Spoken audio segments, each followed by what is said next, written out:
You're in the rant wormhole where I rant about whatever my $15 a month plus patrons want me to rant about. You can get a rant by becoming one of those people. Today's is from Joseph, who wants me to rant about live action anime adaptations. You know, when people talk about live action anime adaptations, they have a tendency to fixate on the Hollywood side, on the American side, because almost all of those are terrible. And they're usually terrible because they are just made as cash grabs. Like, they're made as, ooh, we can take this recognizable IP and shit something out with it. But without the understanding that, like, the audience of anime is, first of all, a lot of them don't care about live action movies at all.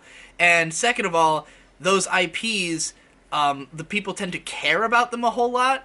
And so I think it's just sort of a mistaken impression that Hollywood gets because, you know, this works for everything else. If you just take something recognizable, then you don't have to put the effort into making it good because you have the name recognition and people will just watch it anyways. Far more insidious, I think, than live action anime adaptations is anime sequels. Something like Fooly Cooly Progressive, where, you know, almost none of the same creative staff are there, but because Production IG owns the name Fooly Cooly, they can just make another one and just make a total piece of garbage, and people will watch it and they'll hype it up and it'll run on Toonami because it has Fooly Cooly in the name, you know, regardless of the product. And anime fans will be so much more forgiving of that because it's an anime than they would be if there had been a live action. You know, people were sincerely excited about Fooly Cooly Season 2, some people.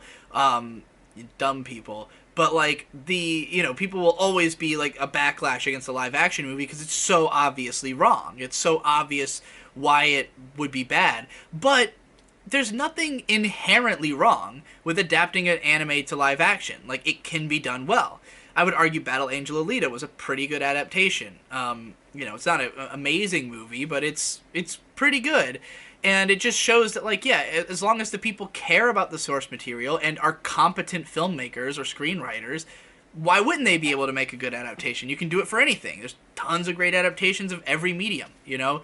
So, in Japan, there are fuckloads of live-action anime and manga adaptations on both TV and in movies, a lot of which are considered to be better than the anime versions. Like, for instance, Honey and Clover, from the same author as Sangatsu no Lion, has a live action. Actually, I don't know if that one was considered to be great. I might be thinking of Nodame Cantabile.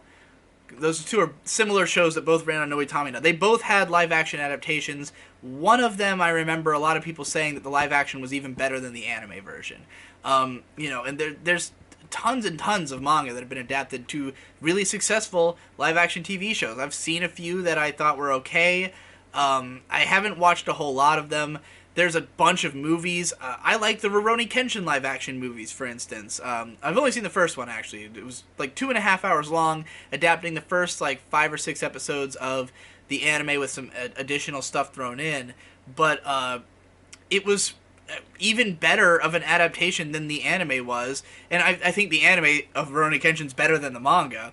But, you know, the movie was, because they seem to really sincerely care about the source material.